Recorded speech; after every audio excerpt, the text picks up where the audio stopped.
When I was a small child, I was terrified of the dark. I still am, but back when I was around 6 years old, I couldn't go a full night without crying out for one of my parents to search beneath my bed or in my closet for whatever monster I thought was waiting to eat me.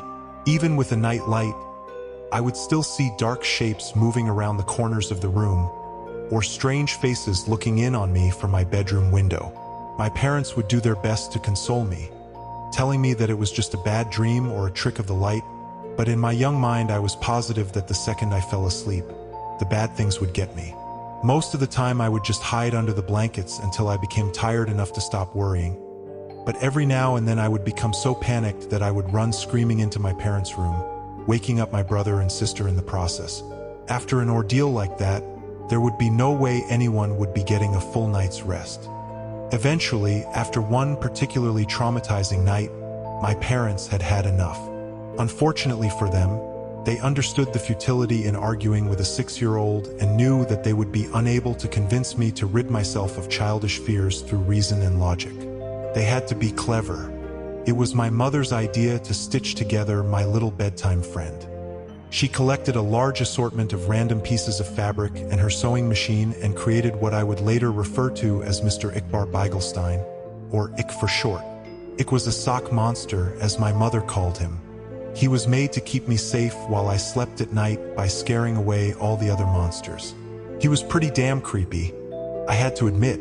Honestly, looking back on it all now, I'm still impressed that my mom could think of something so strange and disturbing looking. Ickbarr had the stitched-together look of a Frankenstein gremlin, with big white button eyes and floppy cat ears. His little arms and legs were made from a pair of my sister's black and white striped socks, and the half of his face that was green was made from one of my brother's tall football socks. His head could have been described as bulbous, and for his mouth my mom attached a piece of white fabric and sewed in a zigzag pattern to shape a wide grin of sharp teeth. I loved him at once. From then on, Ick never left my side. So long as it was after dusk, of course. It didn't like the sun, and would get upset if I tried to bring him to school with me. But that was okay, I only needed him at night to keep away the boogeymen, which was what he was good at. So every night at bedtime, Ick would tell me where the monsters were hiding, and I would place him near the section of my room closest to the spookiness. If there was something in the closet, Ick would block the door. If there was a dark creature scratching at my window, Ick would be pressed up against the glass. If there was a big hairy beast under my bed, then under the bed he went. Sometimes the monsters weren't even in my room. Sometimes they would hide in my dreams, and Ickbarr would have to come with me into my nightmares. It was fun bringing Ick into my dream world, as he and I would spend hours fighting off ghouls and demons. The best part was, in my dreams, Ick could talk to me for real. "How much do you love me?" he would ask. "More than anything," I would always tell him. One night in a dream, after I had lost my first tooth, Ick asked me for a favor. "Can I have your tooth?" I asked him why. "To help me kill the bad things," he said. The next morning at breakfast, my mom asked me where my tooth went. From what she told me, the tooth fairy didn't find it under my pillow. When I told her that I gave it to Ickbarr, she just shrugged and went back to feeding my little sister. From then on, every time I lost a tooth, I would give it to Ick. He would always thank me, of course, and tell me that he loved me. Eventually, though, I ran out of baby teeth, and I was beginning to get a little too old to still be playing with dolls. So Ick just sat there on my bookshelf collecting dust, slowly fading away from my attention. Over time, the nightmares, however, became worse than ever. So bad that they even began to follow me to the waking world, terrorizing every dark corner or rustle in the bushes. After one particularly bad night biking home from a friend's house where I swore a pack of rabid dogs were chasing me, I got home to find something strange waiting for me in my room.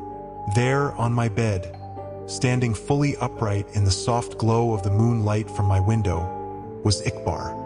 At first, I just thought my eyes were playing tricks on me again. They had been all evening, so I tried to flick on the lights. Another flick of the light switch, then another and another with no change to the darkness. It was then that I started to get nervous. I backed away slowly towards the door behind me, my eyes never leaving the shape of Ick's silhouette, my hand awkwardly outstretched behind reaching for the doorknob. I was just about to get my ass out of there when I heard the door slam itself shut, locking me into blackness. In nothing but shadows and silence, I stood frozen in place, not even breathing. For how long I can't say, but after what felt like a lifetime of cold fear, I heard the shrill, familiar voice. You stopped feeding me, so why should I protect you? Protect me from what? Let me show you. I blinked once, and everything changed. I wasn't in my bedroom anymore. I was somewhere else. It wasn't hell, but the comparison wasn't far off. It was some sort of forest, a horrible, nightmarish place where partial embryonic abortions hung from the canopy, and the ground swarmed with carnivorous insects. A thick fog wafted through the air, and with it the stench of rotting meat, while chartreuse lightning flashed across the night sky. In the distance, I could hear the agonizing screams of something not quite human. My head throbbed like it was about to explode, the pain forcing out a river of tears. In my mind, I heard his voice again.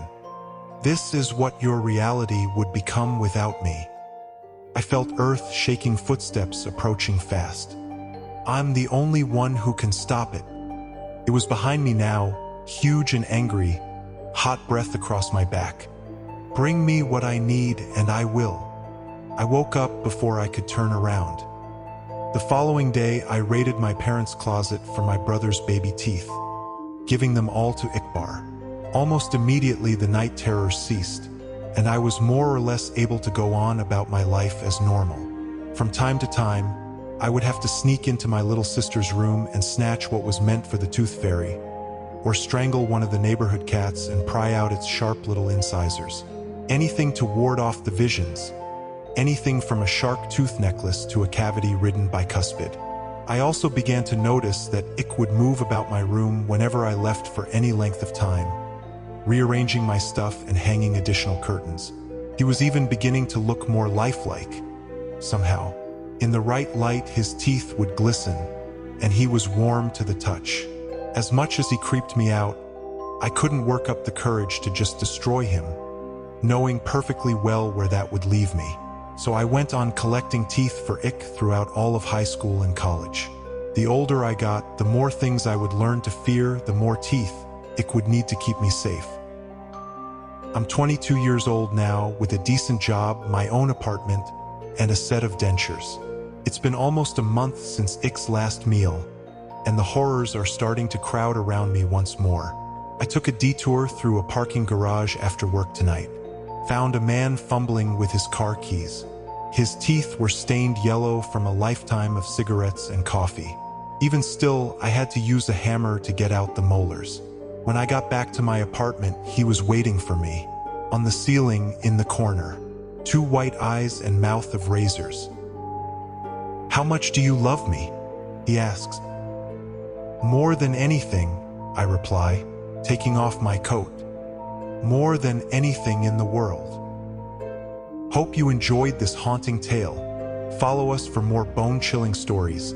Smash that like button if it gave you nightmares, and subscribe to Scarecast to keep the horror alive.